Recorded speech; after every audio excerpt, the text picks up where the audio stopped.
নমস্কার শ্রোতা বন্ধুরা, গল্পের ঝুড়ি নিয়ে আবার আজ হাজির হলাম।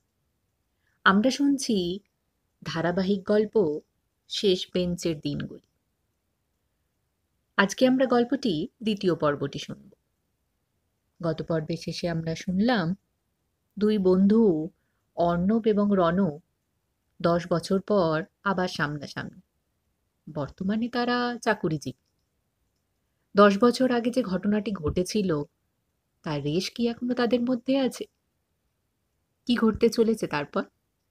চলুন তাহলে আর দেরি না করে শুরু করি আজকের পর্বটি। তখন রাত প্রায় 12টা। অর্ণবের ঘুম আসছিল না। দিনভর অফিসের কাজ শেষ করে যখন শুয়ে পড়েছে তখনই মোবাইলে একটা কল। ডিসপ্লেতে নাম জ্বলছে রণ। এই সময় ফোন করছে কেন? ভাবতে ভাবতেই রিসিভ করলো ফোনটা। ওপাশ থেকে শুধু ভারী গলায় রণ বলল, অর্ণব, কাল সকালে তুই যদি পারিস একটু দেখা করিস পুরনো কলেজের সামনে। কিছু জরুরি কথা আছে। কি হয়েছে? কিন্তু রণ কোনো উত্তর না দিয়ে ফোনটা কেটে দিল। পরদিন সকাল। অর্ণব গেল কলেজের সামনে, কিন্তু রণ নেই। ক্যান্টিন, লাইব্রেরি, পুরনো গেট, কোথাও ওর দেখা নেই। ঠিক তখনই কলেজের এক পুরনো দারোয়ান এসে বলল, রণবাবু কাল রাতে এসেছিলেন এখানে, বললেন কিছু পুরনো জিনিস রেখে যাবেন, তারপর উনি চলে গেলেন।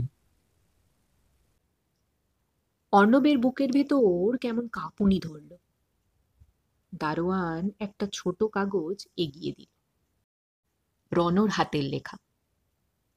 বন্ধু, আমি যদি আর না ফিরি, খাতাটা তুই রাখিস। আমার অসমাপ্ত গল্পটা শেষ করিস। অর্ণব যেন স্তব্ধ।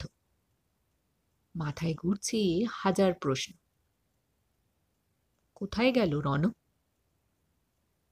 কি অসমাপ্ত গল্প? বিকেলে অর্ণব রণর অফিসে ফোন করল। জানল রণ গতকাল থেকে নিখোঁজ। কেউ জানে না সে কোথায় গেছে।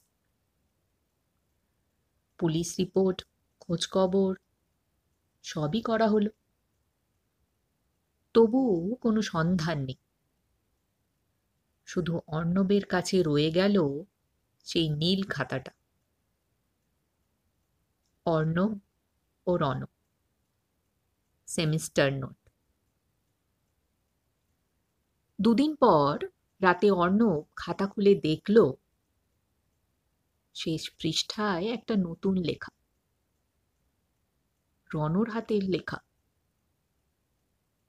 হয়তো আগেই লিখেছিল।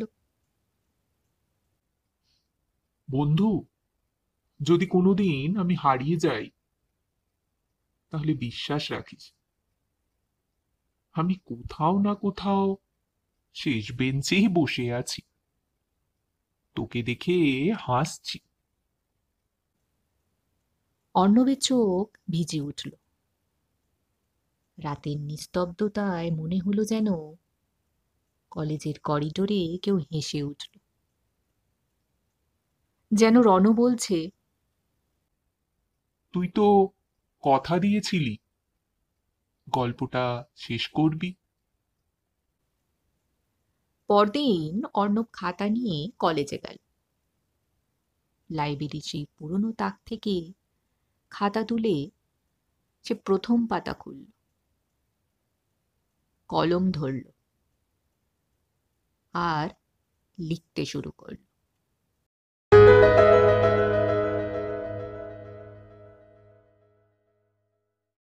আজ তাহলে এই পর্যন্ত। গল্পটির পরবর্তী পর্বটি নিয়ে আবার আগামীকাল আপনাদের সামনে হাজির হব। ততক্ষণের জন্য আজকের পর্বটি যদি আপনাদের ভালো লেগে থাকে তাহলে অবশ্যই একটি লাইক করবেন। আর আমার সকল নতুন শ্রোতা বন্ধুদের কাছে অনুরোধ থাকবে গল্পঝুরি চ্যানেলটিকে সাবস্ক্রাইব করে চ্যানেলটির পাশে থাকার জন্য। আজ তাহলে আসি, আবার হাজির হচ্ছি আগামীকাল। নমস্কার।